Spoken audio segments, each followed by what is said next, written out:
بنام خدائے رحمان الرحیم۔ جابر بن عبداللہ انصاری جناب فاطمہ الزہرا دختر حضرت رسول اللہ صلی اللہ علیہ وآلہ وسلم سے روایت کرتے ہوئے کہتے ہیں کہ میں نے جناب فاطمہ سے سنا ہے کہ وہ فرما رہی تھیں، ایک دن میرے بابا جان رسول خدا میرے گھر تشریف لائے اور فرمانے لگے، سلام ہو تم پر اے فاطمہ۔ میں نے جواب دیا، آپ پر بھی سلام ہو۔ پھر آپ نے فرمایا، میں اپنے جسم میں کمزوری محسوس کر رہا ہوں۔ میں نے عرض کی، بابا جان خدا نہ کرے کہ آپ میں کمزوری آئے۔ آپ نے فرمایا، اے فاطمہ مجھے ایک یمنی چادر لا کر اوڑھا دو۔ تب میں یمنی چادر لے آئی اور میں نے وہ بابا جان کو اوڑھا دی۔ میں دیکھ رہی تھی کہ آپ کا چہرہ مبارک چمک رہا ہے جس طرح 14ویں رات کا چاند پوری طرح چمک رہا ہو۔ پھر تھوڑی ہی دیر گزری تھی کہ میرے بیٹے حسن وہاں آ گئے اور بولے، سلام ہو آپ پر اے والدہ محترمہ۔ میں نے کہا، تم پر بھی سلام ہو اے میری آنکھ کے تارے اور میرے دل کے ٹکڑے۔ وہ کہنے لگے، امی جان میں آپ کے ہاں پاکیزہ خوشبو محسوس کر رہا ہوں جیسے وہ میرے نانا جان رسول خدا کی خوشبو ہو۔ میں نے کہا، ہاں وہ تمہارے نانا جان چادر اوڑھے ہوئے ہیں۔ اس پر حسن چادر کی طرف بڑھے اور کہا، سلام ہو آپ پر اے نانا جان۔ اے خدا کے رسول، کیا مجھے اجازت ہے کہ آپ کے پاس چادر میں آ جاؤں؟ آپ نے فرمایا، تم پر بھی سلام ہو اے میرے بیٹے، اے میرے حوض کے مالک، میں تمہیں اجازت دیتا ہوں۔ پس حسن علیہ السلام آپ صلی اللہ علیہ وآلہ وسلم کے ساتھ چادر میں پہنچ گئے۔ پھر تھوڑی ہی دیر گزری ہوگی کہ میرے بیٹے حسین بھی وہاں آ گئے اور کہنے لگے، سلام ہو آپ پر اے والدہ محترمہ۔ تب میں نے کہا، تم پر بھی سلام ہو اے میرے بیٹے، میری آنکھ کے تارے اور میرے لخت جگر۔ اس پر وہ مجھ سے کہنے لگے، امی جان میں آپ کے ہاں پاکیزہ خوشبو محسوس کر رہا ہوں جیسے میرے نانا جان رسول خدا کی خوشبو ہو۔ میں نے کہا،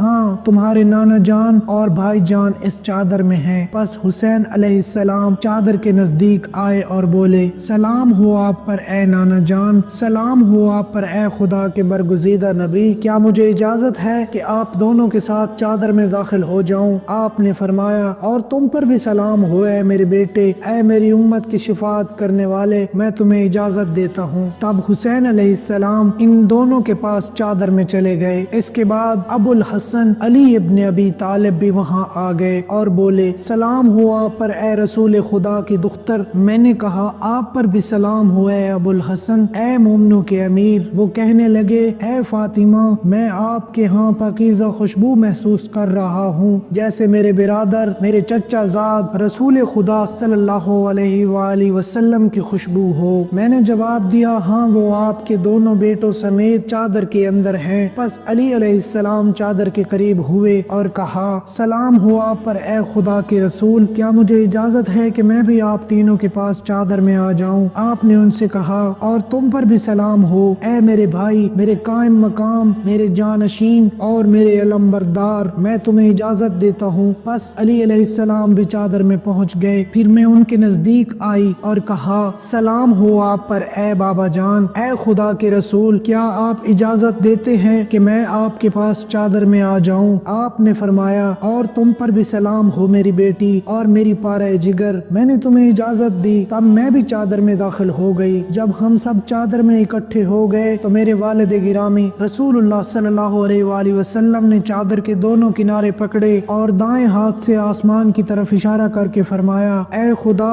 یقیناً جو میرے اہل بیت، میرے خاص لوگ اور میرے حامی، ان کا گوشت میرا گوشت اور ان کا خون میرا خون ہے۔ جو انہیں ستائے وہ مجھے ستاتا ہے، جو انہیں رنجیدہ کرے وہ مجھے رنجیدہ کرتا ہے، جو ان سے لڑے میں بھی ان سے لڑوں گا، جو ان سے صلح رکھے میں بھی اس سے صلح رکھوں گا۔ میں ان کے دشمن کا دشمن اور ان کے دوست کا دوست ہوں، کیونکہ وہ مجھ سے ہیں اور میں ان سے ہوں۔ بس اے خدا تو اپنی عنایتیں، اپنی برکتیں، اپنی رحمت، اپنی بخشش اور اپنی خوشنودی میرے اور ان کے لیے قرار دے۔ ان سے ناپاکی کو دور رکھ اور ان کو پاک رکھ، ایسے جیسے پاک رکھنے کا حق ہے۔ اس پر خدا بزرگ و برتر نے فرمایا، اے میرے فرشتوں، اے آسمان میں رہنے والو، بے شک میں نے پیدا نہیں کیا مضبوط آسمان، نہ پھیلی ہوئی زمین، نہ چمکا ہوا چاند، نہ روشن تر سورج، نہ گھومتے ہوئے سیارے، نہ تھلکتا ہوا سمندر اور نہ تیرتی ہوئی کشتی، مگر یہ سب چیزیں ان 5 نفوس کی محبت نے پیدا کی ہیں جو اس چادر کے نیچے ہیں۔ اس پر جبریل امین علیہ السلام نے پوچھا، اے پروردگار، اس چادر میں کون لوگ ہیں؟ خدا عزوجل نے فرمایا، وہ میرے نبی کے اہل بیت اور رسالت کا خزینہ ہے، یہ فاطمہ ہیں اور ان کے بابا ہیں، ان کے شوہر ہیں اور ان کے 2 بیٹے ہیں۔ تب جبریل علیہ السلام نے کہا، اے پروردگار، کیا مجھے اجازت ہے کہ زمین زمین پر اتر جاؤں تاکہ ان میں شامل ہو کر چھٹا فرد بن جاؤں۔ خدا تعالی نے فرمایا ہاں میں نے تمہیں اجازت دی۔ پس جبریل امین زمین پر اتر آئے اور عرض کی سلام ہو آپ پر اے خدا کے رسول، خدا بلند و برتر آپ کو سلام کہتا ہے، آپ کو درود اور بزرگواری سے مختص کرتا ہے اور فرماتا ہے مجھے اپنی عزت و جلال کی قسم کہ بے شک میں نے نہیں پیدا کیا مضبوط آسمان اور نہ پھیلی ہوئی زمین، نہ چمکا ہوا چاند، نہ روشن تر سورج، نہ گھومتے ہوئے سیارے، نہ تھلکتا ہوا سمندر اور نہ تیرتی ہوئی کشتی، مگر یہ سب چیزیں آپ پانچوں کی محبت میں پیدا کی ہیں، اور خدا نے مجھے اجازت دی ہے کہ آپ کے ساتھ چادر میں داخل ہو جاؤں، تو اے خدا کے رسول کیا آپ بھی اجازت دیتے ہیں؟ تب رسول خدا نے فرمایا کہ تم پر بھی سلام ہو اے خدا کی وحی کے امین، ہاں میں تجھے اجازت دیتا ہوں۔ پھر جبرائیل بھی ہمارے ساتھ چادر میں داخل ہو گئے اور میرے بابا جان سے کہا کہ بے شک خدا نے آپ لوگوں کی طرف وحی بھیجی ہے، اور فرماتا ہے بے شک خدا نے یہ ارادہ کر لیا ہے کہ آپ لوگوں سے ناپاکی کو دور رکھے اے اہل بیت، اور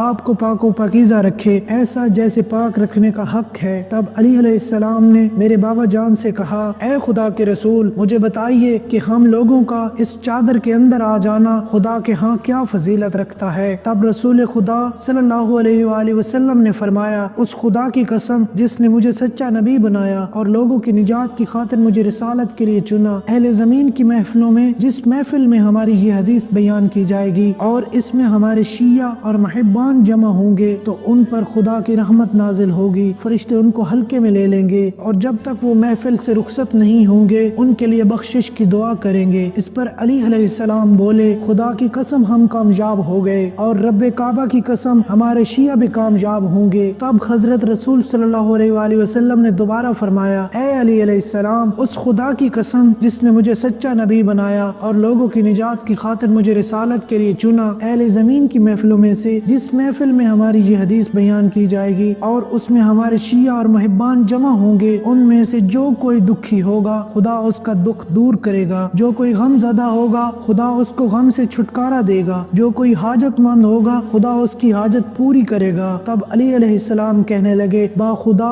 ہم نے کامیابی اور برکت پائی، اور رب کعبہ کی قسم کہ اسی طرح ہمارے شیعہ بھی دنیا و آخرت میں کامیابی اور سعادت مند ہوں گے۔ اللہم صلی علی محمد وآل محمد۔ مومنین میں امید کرتا ہوں کہ آپ کو ہماری ویڈیوز اچھی لگ رہی ہوں گی۔ اگر آپ کو ہماری ویڈیوز اچھی لگ رہی ہیں تو ہمارے چینل کو سبسکرائب کیجئے اور باقی مومنین تک شیئر بھی کیا کریں۔ شکریہ۔